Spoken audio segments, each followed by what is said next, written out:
প্রিয় দর্শক, আপনারা দেখছেন এমবিটিভি, সঙ্গে রয়েছে আমি শাকিরুল ইসলাম।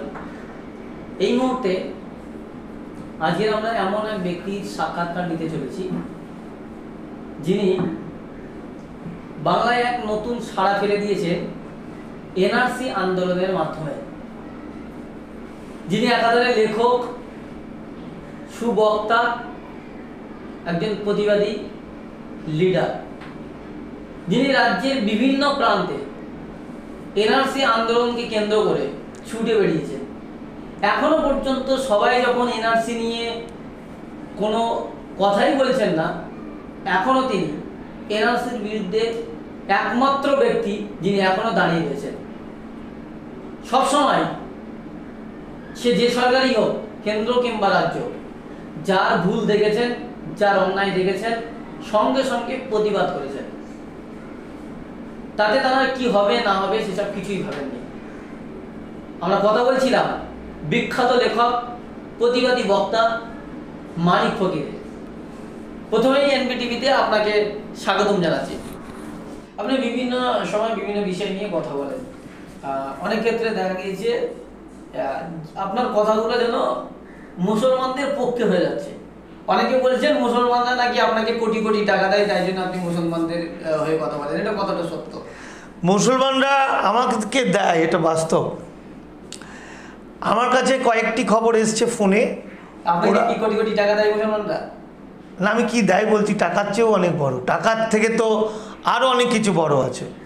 সেটা হচ্ছে বহু মুসলিম ইমাম সাহেব মসজিদে আজান দেওয়ার সময়, নামাজ পড়ার সময় আমার স্বাস্থ্য কামনা করে, আমি যাতে বেঁচে থাকি কামনা করে। এর চেয়ে বড় কিছু তো আর পাওনা নেই। 1000 কোটি টাকার থেকেও তো এটা বড়। মুসলমান আমাকে যে ভালোবাসা দিয়েছে, আসলে আমি মুসলমানদের জন্য কিছুই করতে পারিনি, নাথিং। আমি খালি তাদের ওপর যে অন্যায়গুলো, সেই সত্যি কথাগুলো মানুষকে তুলে ধরেছি, আর তাদেরকে পাশে থাকার জন্য কথা দিয়েছি যে তোমাদের পাশে আছে, আর কিচ্ছু না। এবং আমি তো একটা বাচ্চা ছেলে, যদি মুসলমানদের প্রতি, মুসলমানদের সম্পর্কে ভারতীয়রা জানার চেষ্টা করে, হিন্দুরা জানার চেষ্টা করে, আজকে মতুয়া ভাইরা, এটা আমার কৃতিত্ব, এই কৃতিত্বটা আমি নেব। এই যে কবিয়াল অসীম সরকার থেকে আরম্ভ করে, ডাক্তার আশিস ঠাকুর থেকে আরম্ভ করে, এই যে যারা মুসলিম বিরোধী ছিল, এরা আজকে বলছে যে আমরা জানতাম না যে মুসলমানরা এত কত ভালো। এরা আজকে বলছে যে দামাল সেই শিক্ষাটা আমাদের দিয়েছে, দেখিয়ে দিয়েছে আঙুল দিয়ে। এরা আজকে বলছে আমরা ইমতিয়াজ মোল্লা হলো সে যে পুরো মুসলিম, হিন্দু, মতুয়া সবাইকে এক করে দিচ্ছে। সুতরাং যত জানবে, এবার কেউ যদি বলে তো বললো, আর কি আর করা যায়। কোটি টাকা নিয়েছে, আরও বেশি টাকা নাই বা হলো, তার চেয়ে অনেক বেশি ভালোবাসা পেয়েছি। আর ওদেরকে এমন ভয় দেখিয়েছে, ওদের প্রতি এতটাই অত্যাচার করা হয়েছে অন্যায়ভাবে, ওরা একটা খড়কুটো ধরে বাঁচতে চায়। এমনিতেই সংখ্যালঘু, সংখ্যায় কম। আমাদের বাড়ির ছোট ছেলেটাকে মাছটা বেশি দিই, ছোটোবেলায় দেখেছি মা বাবা। যারা শক্তি কম তাদেরকে বেশি ভালোবাসতে হয়, এটাই তো প্রকৃতিগতভাবে আমরা শিখেছি আমাদের গার্জেনদের কাছে। তো ভারতবর্ষে মুসলমানরা সংখ্যায় এত কম, এবং তাদেরকে ভুল বোঝা, তারই মধ্যে তারা স্বাধীনতা সংগ্রামের যে তাদের কৃতিত্ব দেখিয়েছে, তারই মাঝে তারা দেশকে ভালোবাসার নমুনা দেখিয়েছে। এই লকডাউনে, এই করোনাতে সবচেয়ে বেশি দান করেছে তারা। হিন্দু মানুষ মারা গেছে, তার আত্মীয় স্বজন ছেলে নিচ্ছে না, শ্মশান যাত্রায় কে নিয়ে যাচ্ছে? মুসলমান ছেলেরা ঘাড়ে করে নিয়ে যাচ্ছে। তাহলে ভালোটা ভালো বলতে হবে না? আর মুসলমান আবার কি, আমার ভারতবর্ষের যারা মুসলমান, তারা এই ভারতবর্ষের শূদ্র, অনার্য, যুগ যুগ ধরে, হাজার হাজার বছর ধরে ভারতবর্ষের প্রকৃত ভূমিপুত্র। তারা ব্রাহ্মণ্যবাদীদের অত্যাচারে ধর্মান্তরিত হয়েছে বেশিরভাগ। তো তাদের বাপ ঠাকুরদার যে 2-3 জেনারেশন, 5 জেনারেশন আগেই দেখা যাবে তারা এই শূদ্র, অনার্য। সুতরাং তারা তো ভারতেরই মানুষ, তারা তো আমাদের হৃদয়ের বন্ধু, আত্মীয়। তো তাদের হয়ে কথা বলার কিছু না, আমি কোনো হয়ে টয়ে বলি না। আমি সেটা সত্যি সেটা বলি, লোকে এত মিথ্যা তাদের নামে বলা হয়েছে, এত মিথ্যা, তার মধ্যে একটা সত্যি। ওই যেমন অনেক সময় আমরা বলি না যে এত নকল খেয়ে খেয়ে অভ্যস্ত, আমরা যদি সত্যিকারের একটু গাওয়া ঘি খেয়ে ফেলি সঙ্গে সঙ্গে তার পেটের অবস্থা খারাপ হয়ে যায়। সেই জন্য সত্যি একটু বললে লোকে মনে করে এই বুঝি আমি মুসলমানদের হয়ে বলছি, আদৌ সেরকম কিছু না। আপনি যে এনআরসি আন্দোলনের সময় বিভিন্ন জায়গায় ঘোরাফেরা করছিলেন, বিভিন্ন জায়গায় গিয়ে বক্তব্য রাখতেন, এই 3 মাস তো কোথাও তেমন যেতে পারেননি, লকডাউনে সমস্ত কিছু বন্ধ ছিল, তারপর আনলক 1 কিছুটা স্বাভাবিক হলো, আনলক 2 চলছে। তো এই দীর্ঘদিনটা, এই সময়টা কিভাবে পার করলেন? সময়টা একটি ভয়াবহ সময়, ভারতবর্ষ একটা তার চরিত্রটা পাল্টে যাচ্ছে। যেমন করোনা আতঙ্ক ছড়িয়ে, ভয়াবহ করোনা এটার আতঙ্ক ছড়িয়ে লকডাউন করে আমাদের সকল মানুষকে একত্রিত হওয়ার, আন্দোলন করার বন্ধ করে দিয়েছে পথ, এবং মুখ বন্ধ করে দিয়েছে তার মাস্ক দিয়ে, কেউ কোনো প্রতিবাদ করতে পারবে না। এই সুযোগে কেন্দ্রীয় সরকার তার ভয়াবহ আইন ভারতবর্ষে লাগু করে নিয়েছে, যেগুলো মানুষ ভাবতেও পারবে না, ভাবলে গা শিহরণ উঠবে। এটা তো করে নিয়েছে, কিন্তু ওরা জানে না মানুষ এটা মানবে না, ও যার জন্য ওরা লকডাউন তুলতে অনেক ভয় পাবে। মানে লকডাউন যেদিনই উঠে যাবে তার কয়েকদিনের মধ্যে বিরাট বড় আন্দোলন শুরু হবে ভারতবর্ষে। আমাদের কাছে লকডাউনের টাইমটাকে খুব কাজে লাগিয়ে নিয়েছি। যেমন এতদিন আমরা এনআরসি এনপিআরসি আন্দোলন করেছি, অনেকটা আমরা বেশিরভাগ মানুষ আইনটাকে না বুঝে করেছি, আমরা অনেকটা একটা ইভেন্ট মনে করেছি। অর্থাৎ কেন্দ্রীয় সরকার যেভাবে আমাদেরকে খেলিয়েছে, বিজেপি যেভাবে আমাদের খেলিয়েছে, আরএসএস যে পদ্ধতিতে আমাদেরকে একদম শিশুর মতো খেলা করেছে নিয়ে, আমরা সেদিকেই মানে খেলে গেছি আর কি অজান্তে। এই ফাঁকটুকু, এই লকডাউনের টাইমে আমরা অনেক বেশি পড়াশোনা করলাম, আইনটার প্রত্যেকটা অক্ষর পড়ে পড়ে পড়ে পড়ে জানতে পারলাম, বুঝলাম আমরা একটা মারাত্মক ভুল করেছি। মানে সেই ভুলটা যদি লকডাউন, সেই ভুলটা আজকে এত বোঝানোর পরও, এত আন্দোলন করার পরও আরএসএস কেন বা বিজেপি কেন বুক ফুলিয়ে বলতে পারছে যে আমরা মানে জিতবই, হিন্দু রাষ্ট্র করবই? তো সেইটার এটার ভিতরে আমাদের কিছু স্লোগান ছিল, জ্ঞানত হোক অজ্ঞানত হোক, আমাদের আন্দোলনের মধ্যে কিছু স্লোগান ঢুকেছিল, যে স্লোগান বিজেপিকে নিঃশ্বাস নিতে সাহায্য করেছে এবং আমাদের আন্দোলনকে ভেঙে দিতে সাহায্য করেছে। এই বিষয়টাকে আমরা চুলচেরা বিশ্লেষণ করে এই লকডাউনের মাঝে পড়াশোনা করে, আলোচনা করে আমরা সমৃদ্ধ হয়েছি এবং এমন একটা জায়গায় এসেছি, এখন মানুষকে সত্যি কথাটা সত্যিভাবে বললে মানুষ বুঝতে পারবে।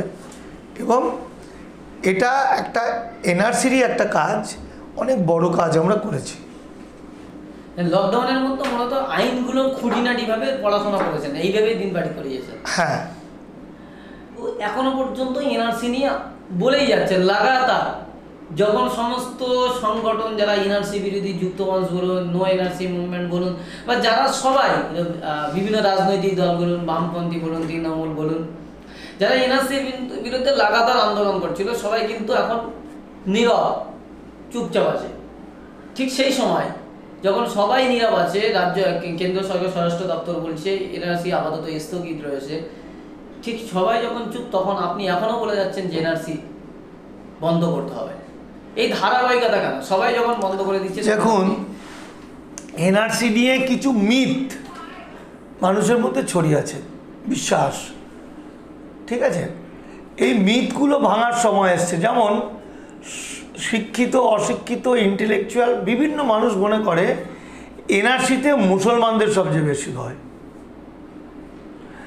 তো যদি আমরা খুব খুঁটিয়ে দেখি তাহলে দেখা যাবে মুসলমানদের আইনত কোনো ভয় নেই। এটা সম্পূর্ণ মিথ্যা কথা। কারণ সিএ 2003 যেটা ভয়াবহ আইন, যেটা অটল বিহারী বাজপেয়ী করেছিলেন এবং কংগ্রেস, তৃণমূল এবং সিপিএম সমর্থন করেছিলেন, সেই আইনে বলছে 1948 সালের 19শে জুলাইয়ের পরে যারা এসেছে ওপার বাংলা থেকে বা পাকিস্তান থেকে বা বাংলাদেশ থেকে, তারা সকলেই অবৈধ অনুপ্রবেশকারী। তাহলে ওপার বাংলা থেকে কারা এসছে, কারা অবৈধ অনুপ্রবেশকারী হলো? ওপার বাংলা থেকে দেশভাগে বলি হয়ে হিন্দুরা এসছে, তাহলে হিন্দুদেরকে বলা হচ্ছে অবৈধ অনুপ্রবেশকারী, এবং তারা আর কোনো মতে কোনো পথে ভারতের নাগরিকত্বের আবেদন করতে পারবে না। তাহলে কারা করতে পারবে না? হিন্দুরা করতে পারবে না। অথচ তার মানে আজ থেকে 17 বছর আগে, 2003 মানে 17 বছর আগে আইন করে দেওয়া হলো হিন্দুরা, উদ্বাস্তু হিন্দুরা অবৈধ অনুপ্রবেশকারী, যাদেরকে ধরা হবে, মানে বাড়ি ঘর জমি জায়গা তাদের কিছুই থাকবে না। কিন্তু বিভাজন করার জন্য মিথ্যা করে বলা হলো যে মুসলমানরা অনুপ্রবেশকারী, হিন্দুরা শরণার্থী। এখানে কোথাও লেখা নেই যে মুসলমানরা অনুপ্রবেশকারী আর হিন্দুরা শরণার্থী। যেহেতু মুসলমানরা কেন আসবে, মুসলমানরা তো এপার থেকে গেছে, ওপার থেকে তো আসার কোনো চান্স নেই। যে কয়েকজন মুসলমান এসছে তাদের পার্সেন্টেজ এতটাই কম, সেটা তারা তো নাগরিকত্ব চাইছে না। তাদের ধরার জন্য ফৌজদারি মামলা আছে, ওপার থেকে যখন এপারে আছে গুলি করে মেরে দেয়। এ তো রাষ্ট্র তো এরকম করে। তো মুসলমানরা কোথায় নাগরিকত্ব চাইলো? চাইনি তো। কিন্তু বিজেপি মিথ্যা করে প্রচার করেছে, এবং সেটা আমাদের বিভিন্ন ইন্টেলেকচুয়ালরাও মনে করেছে যে সত্যি সত্যিই হচ্ছে এটা মুসলমানদের ভয়ের বিষয়। আসলে মুসলমানদের আইনত ভয়ের বিষয় নেই, আইনে কিচ্ছু ভয় নেই। মুসলমানদের ভয়টা কোনখানে? মুসলমানদের ভয় হচ্ছে আমাদের ভারতের সিস্টেমটায় সমস্ত অফিসাররা ব্রাহ্মণ্যবাদে বিশ্বাসী। এরা কাগজপত্রে ভুলভাল লিখে ঠকিয়ে নেবে, এইভাবে মুসলমানদের বেআইনিভাবে অন্যায় করে তাদেরকে শেষ করতে চাইবে। কিন্তু আইনত মুসলমানরা শেষ হবে না, হিন্দুরা শেষ হবে না। সবাই যখন বলছে যে এই এনআরসিতে সবচেয়ে বেশি ক্ষতি মুসলমানদের, আপনি সেই প্রথম থেকেই এক কথাই বলে আসছেন যে এখানে এই মুসলমানদের ভয় নেই, বরং অমুসলিম নন মুসলিম বা হিন্দু ভাইদের বেশি ভয়। এই কথাটা আপনি বারবার বলে আসছেন। কিন্তু আপনি শুধু এক আইন পড়েছেন, বাকিরা কি আইন পড়েনি? আপনার কি এরকম মনে হয়? পড়েনি, আইন পড়েনি। আর দ্বিতীয় হচ্ছে, আইন পড়লেও হিন্দুত্ববাদী এই কেন্দ্রীয় সরকারের এত হাজার হাজার কোটি টাকা আছে। যেমন লকডাউনটা ওরা করে দিয়েছে হিন্দু রাষ্ট্র করার পরিকল্পনা হিসাবে। তাতে ওরা জানে যে কয়েক লক্ষ হাজার কোটি টাকা যদি নষ্ট হয়, তার কয়েক হাজার গুণ উঠে আসবে। কারণ এই যে উদ্বাস্তু ভাইদের বা 48 সালের আগের মানুষদের যে দলিল দেখাতে পারবে না, 1930 সাল থেকে, 20 সাল থেকে, 10 সাল থেকে, কিন্তু দলিল নেই, আইনত তারা অনুপ্রবেশকারী হয়ে গেল, অবৈধ। তাদের জমি জায়গা বাড়ি ঘর সমস্ত ব্যাংকের টাকা মিলে যত টাকা গভর্নমেন্ট নিয়ে নিতে পারবে, ক্রোপ করতে পারবে, ততই লসটাকে তারা মিটিয়ে ফেলবে। অর্থাৎ এটা এই যে কোটি কোটি টাকা খরচ করে আরএসএস, বিজেপি, কে বিজেপির পক্ষের নয় সেটা খোঁজা খুব মুশকিল।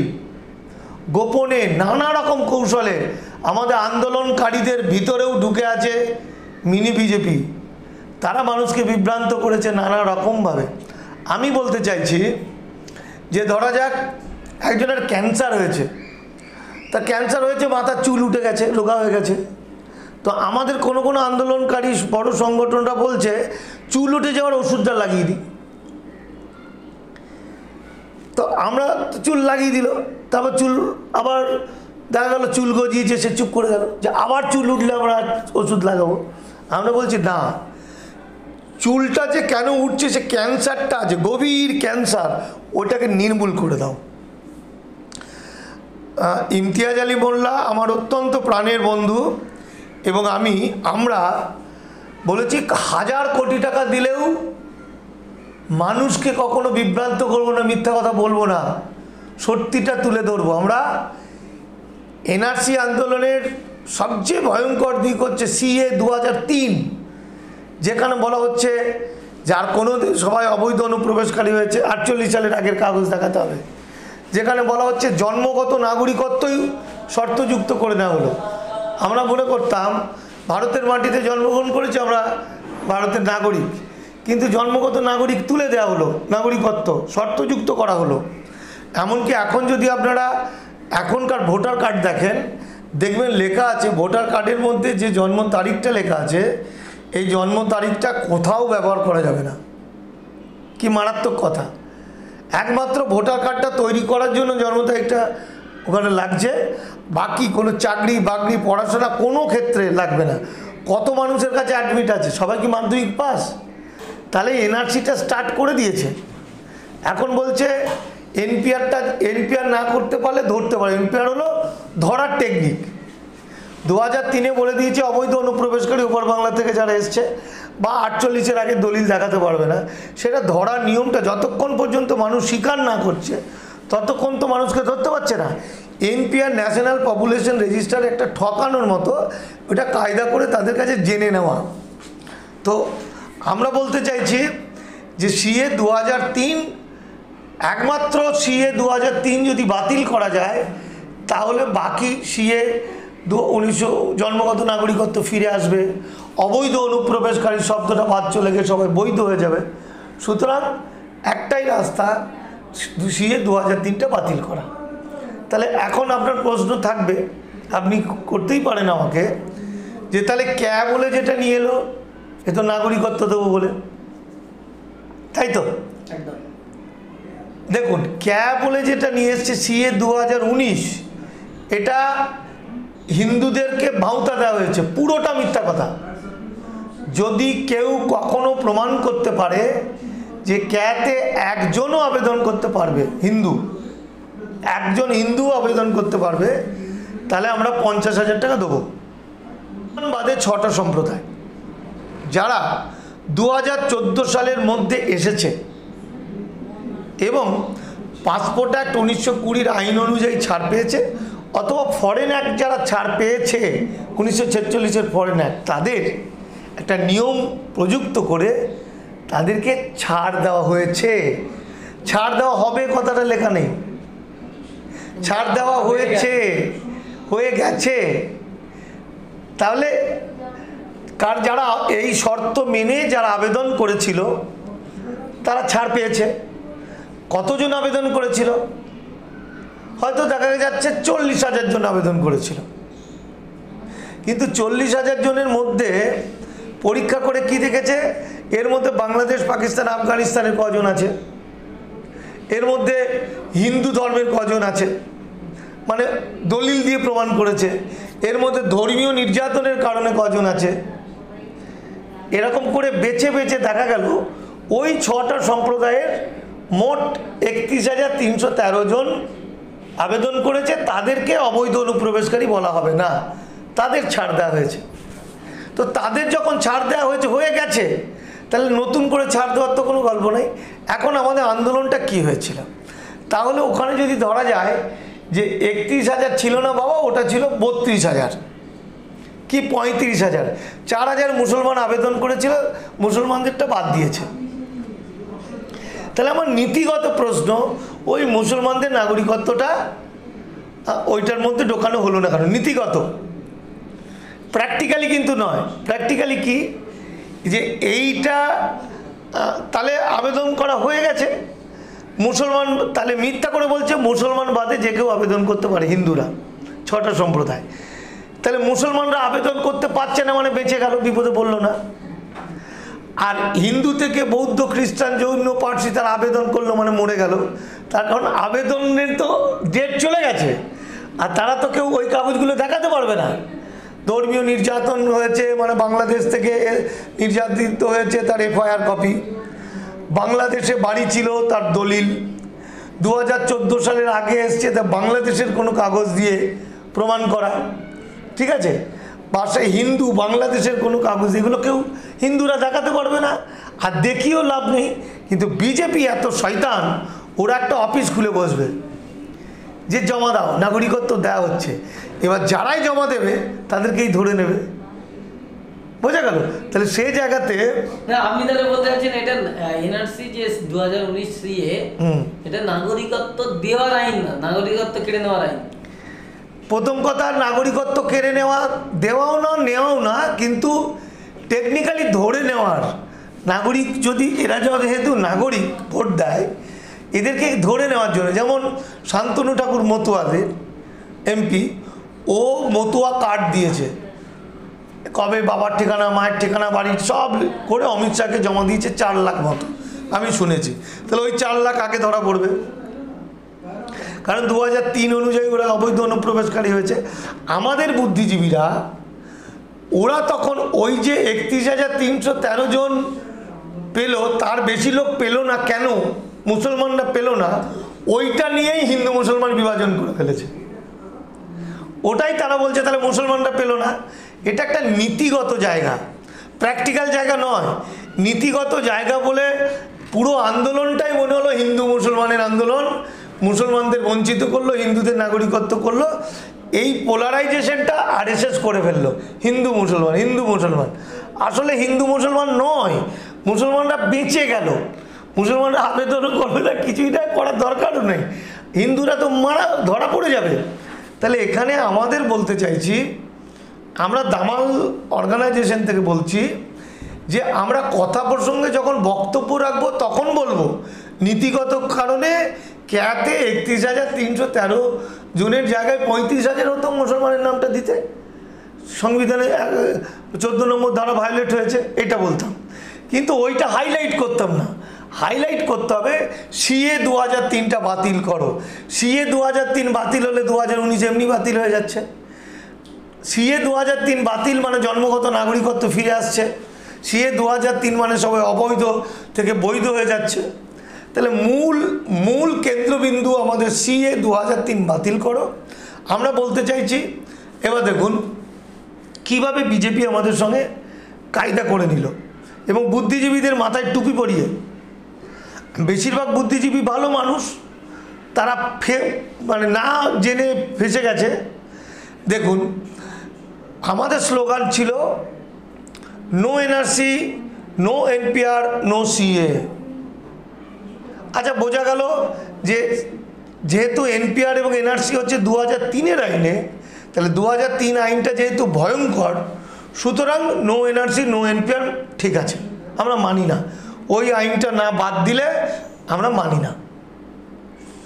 1 2 নম্বর হচ্ছে তাহলে পড়ে থাকলো সিএ। তাহলে নো সিএ মানে কি? সিএএ মানে হচ্ছে সিটিজেনশিপ অ্যামেন্ডমেন্ট অ্যাক্ট, মানে হচ্ছে নাগরিকত্ব সংশোধনী আইন। প্রত্যেকটা দেশের একটা নাগরিকত্ব সংশোধনী আইন থাকতে পারে, নাগরিক যখন তার একটা আইন থাকবে। তাহলে আমরা যখন স্লোগান দিচ্ছি নো সিএ, ওরা কিন্তু বাঙাল ভাইদের বা উদ্বাস্তুদের কাছে গিয়ে বলছে আমরা তোমাদের নাগরিকত্ব দিতে দিচ্ছি, ওরা দিতে দিচ্ছে না। তোমরা দীর্ঘদিন ধরে আন্দোলন করেছিলে যে আমরা বাংলাদেশ থেকে এসেছি, আমাদের নাগরিকত্ব দিতে হবে। আমরা তখন অনেক চেষ্টা চরিত্র করে, যা কেউ করেনি, নরেন্দ্র মোদী সাহেব তার স্বপ্নে গড়া হেন তানু বলে আমরা তোমাদের সিএ দিলাম, মানে নাগরিক হওয়ার জন্য। কিন্তু বিরোধীরা বলছে, আন্দোলনকারীরা বলছে নো সিএ, তাহলে ওরা তোমাদের শত্রু। আমরা আসলে তো কি সিএ সেটা বলছে না। এটা বিজেপি ক্যাচ করে নিল, যার জন্য বিজেপি পোস্টার করছে সিএ বিরোধী যারা তাদের একঘরে করতে হবে, সিএ বিরোধী যারা তাদের গ্রেপ্তার করতে হবে। আর সাধারণ মানুষ মনে করছে যে সত্যিই তো নাগরিকত্ব, তাদের তো মাথাঘাত ঢুকছে না। বোঝা? আপনি সবসময় বিজেপির বিরোধিতা করছেন, শুধু বিজেপির বিরোধিতা নয়, অনেক সময় আমরা দেখেছি আপনি বলছেন তৃণমূল পার্টি আমি ভেঙে দেব, মমতা বেঈমান, তৃণমূলেরও বিরোধিতা করছেন মাঝে মাঝে আমরা দেখছি। কেন এই সবাইকে একটা যেন বিরোধীর নজরে দেখছেন? দেখুন, আপনি কি কোনো রাজনৈতিক দল করেন? আমি রাজনীতির বুঝি না। 1 2 নম্বর হচ্ছে আমি একজন সাধারণ মানুষ, আমি সাদাটা সাদা কালোটা কালো বুঝি। আমি মনে করি এই যে ভয়াবহ আইন যেটা হলো, এই আইন চলছে, এটাতে 60 থেকে 70 কোটি মানুষ ভারতবর্ষে শেষ হবে, বাংলা 6 কোটি মানুষ শেষ হবে। সিএ 2003 আইনটা যারা পাস করেছে, যারা সমর্থন করেছে, তারা সব দেশের প্রতি বেইমানি করেছে, মানুষের প্রতি বেইমানি করেছে, তাদেরকে মেরেও ঠিক করা যাবে না। এইটা যারা সমর্থন করেছিল সিপিএম, তৃণমূল, কংগ্রেস, তাহলে তাদেরকে ভালো বলার কোনো রাস্তা নেই, এটা আমি মনে করি। তাই তাদের প্রতি আমার রাগ, মানে আমি তো তাও এইটুকু বলি, যখন গ্রামের লোকরা জানতে পারবে সমস্ত মানুষ যে এই কয়েকটা পার্টি মিলে তাদেরকে চিরকালের জন্য শেষ করে দিয়েছে, তখন তারা সেরকম অ্যাকশন নেবে। তাহলে আপনারা কি চাইছেন, আপনাদের দাবি কি? আমাদের দাবি এখন যে শিক্ষা পেলাম, বিজেপিকে আমাদের দাবি হচ্ছে সিএ 2003 বাতিল করতে হবে, জন্মগত নাগরিকত্ব ফিরিয়ে আনতে হবে, মানে শর্তমুক্ত করতে হবে। যেদিন যত তাড়াতাড়ি আইন হবে সেই পর্যন্ত ভারতবর্ষে যতজন নাগরিক আছে আমরা নাগরিক মনে করি, তার নাগরিকত্বটাকে মানে একদম দৃঢ় করতে হবে। সেই জন্য আমরা বলতে চাইছি যে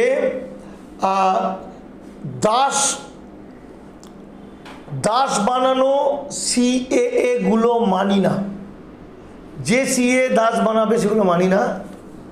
আর একটা কি, যুক্তিনিষ্ঠ মানুষ বাঁচানো সিএ করো। সিএর পক্ষে আমরা, কোন সিএর পক্ষে?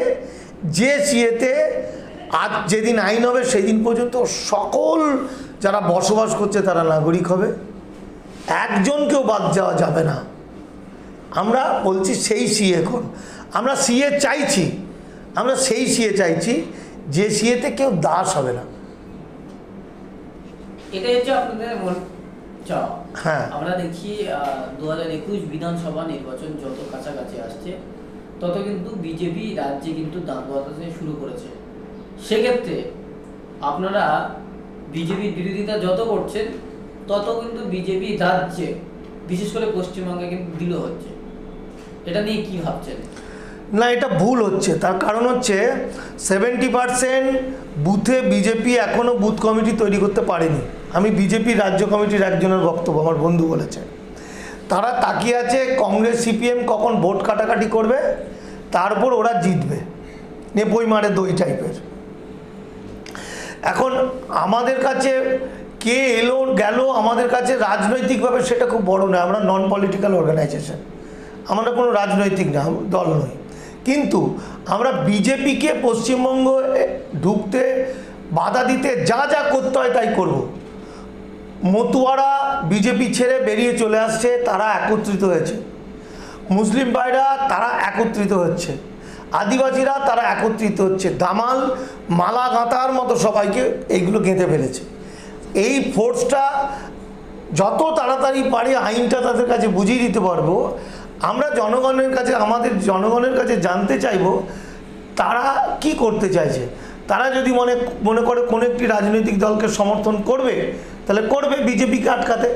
বিজেপিকে আটকাতে যা যা করতে হবে আমাদের এরা করবে। এরা যদি মনে করে দামাল নয়, আমাদের যদি আদিবাসীরা মনে করে তাদের যে জেতা জায়গাগুলো, তাদের সংখ্যা যেখানে বেশি তারা ভোটে দাঁড়াবে, আমরা সমর্থন করব। যদি মতুয়ারা যদি মনে করে তারা দাঁড়াবে, মতুয়াদের হরিচাঁদ ঠাকুর গুরুচাঁদ ঠাকুরের স্মৃতি শ্রদ্ধা জানিয়ে আমরা তাদের সমর্থন করব। মুসলিমরা যদি তাই মনে করে সমর্থন করব, এবং এই সমর্থনের জায়গাটা হবে একটা ফ্রন্ট, একসঙ্গে, প্রত্যেকে একসঙ্গে। এই একসঙ্গে শক্তিটাকে আমরা তখন দেখব যে জনগণ বলবে যে এই ফোর্সের তুমি একা পারবে না, এই ফোর্সের সঙ্গে তোমরা সহযোগিতা করো। বিজেপিকে আটকাতে হবে, তার জন্য তখন আমরা সিপিএমকে সহযোগিতা করব না, তৃণমূলকে সহযোগিতা করব না, কংগ্রেসকে সহযোগিতা করব, সেটা জনগণ ঠিক করবে। আমাদের দামাল অর্গানাইজেশনের আমি, ইমতিয়াজ বা প্রকাশ বা যারা যারা আছি, আমরা নিজেরা কোনো কিছু ডিসিশন কখনো নিই না, কোনো দিন নেবো না। এটা গণতান্ত্রিক একটি সংগঠন, আমরা নিজেরা একটা ভাবনা রেখা আসে আলোচনা করি, তারপর সেটা জনগণের মধ্যে ফেসবুক হোয়াটসঅ্যাপ যেহেতু এখন বাইরে যেতে পারছে না, সেখানে আমরা তর্ক বিতর্কটা ছড়িয়ে দিই। সেখান থেকে যেটা উঠে আসে সেটা আমরা সিদ্ধান্ত নিই। কিন্তু আমাদের লক্ষ্য একটাই, যেমন করেই হোক বিজেপিকে আটকাতে হবে।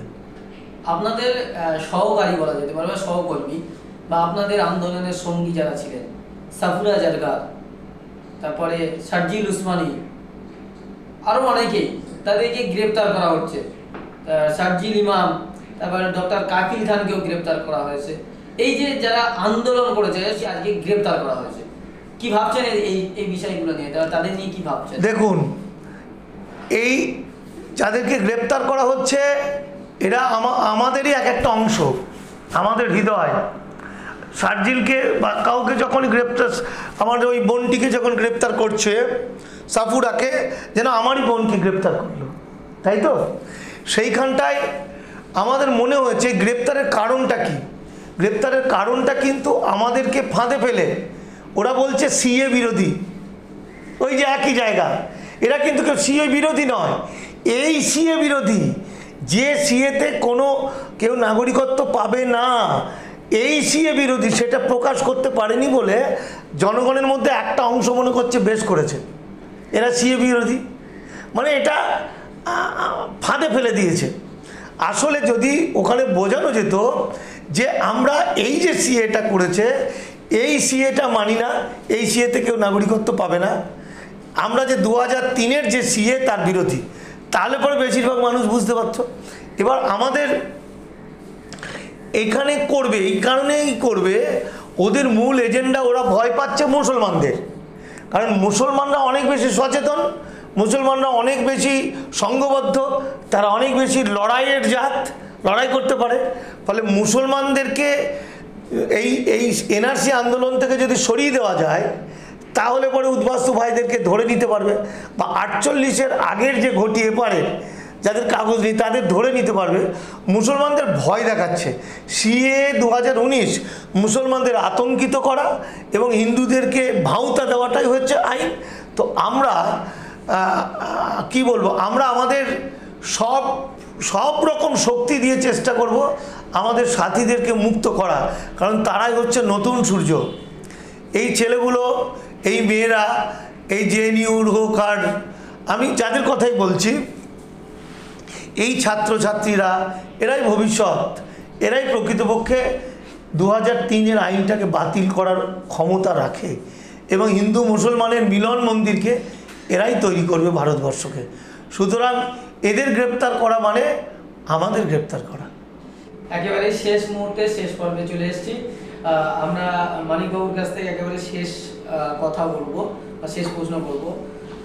আমাদের দর্শক যারা দেখছেন বা দর্শকদের উদ্দেশ্যে আপনি কি বলবেন আমাদের এনবিটিভি দর্শকদের উদ্দেশ্যে? এনবিটিভি দর্শকদের উদ্দেশ্যে বলবো যে সকলকে আমি আমার তরফ থেকে নমস্কার, প্রণাম, ভালোবাসা, শ্রদ্ধা জানালাম। একটি ভয়ঙ্কর সময়ের মধ্যে আপনারা আছেন, যে কোনো সময় ভয়াবহ বিপদ হতে পারে, আর আপনাদের মাথাগুলো শেষ করে দিচ্ছে গদি মিডিয়া, সম্পূর্ণ মিথ্যা কথা বলে। এই যে ছোট ছোট অর্গানাইজেশন, ইউটিউব চ্যানেল, ফেসবুকের মাধ্যমে যারা এই আমার কথাটা যে মাধ্যমে আপনারা শুনছেন, এই যে এনবিটিভির মতো ছোট ছোট পিএম নিউজ, ছোট ছোট যে অর্গানাইজেশনগুলো, এরা কিন্তু বুক ফুলিয়ে মানুষের পাশে এসে দাঁড়িয়েছে জীবন বাজি রেখে। সবসময় চেষ্টা করতে হবে এদেরকে গার্ড করা, এদেরকে ভালোবাসা দেওয়া এবং সমস্ত শক্তি দিয়ে এদেরকে যদি আমরা বাঁচিয়ে রাখতে না পারি তাহলে আমরা শেষ হয়ে যাব। কারণ গণতন্ত্রের চতুর্থ স্তম্ভ এই যে মিডিয়া, এগুলোকে পুরো ধ্বংস করে দিয়েছে সাম্রাজ্যবাদী সরকার, মানে সাম্রাজ্যবাদী পুঁজিপতিদের দালাল হিন্দুত্ববাদী সরকার। তাই বাঁচতে গেলে, খবর শুনতে গেলে এই বাচ্চা ছেলেগুলোকে তাদের বিপদে আপদে পাশে দাঁড়ানো আমাদের কর্তব্য, এটাই আমি বলবো। অসংখ্য ধন্যবাদ আপনার মূল্যবান সময় আমাদের এনবিটিভি দেওয়ার জন্য। প্রিয় দর্শক, আমরা এখানেই শেষ করছি। আপনারা ভালো থাকবেন, সুস্থ থাকবেন, লকডাউন মেনে ঘরে থাকবেন এবং প্রয়োজনে যদি বেরোতে হয় স্বাস্থ্যবিধি মেনে তবে প্রয়োজনে বেরোবেন। এখন এই পর্যন্ত, পরবর্তী খবরের আপডেট পেতে আমাদের সঙ্গে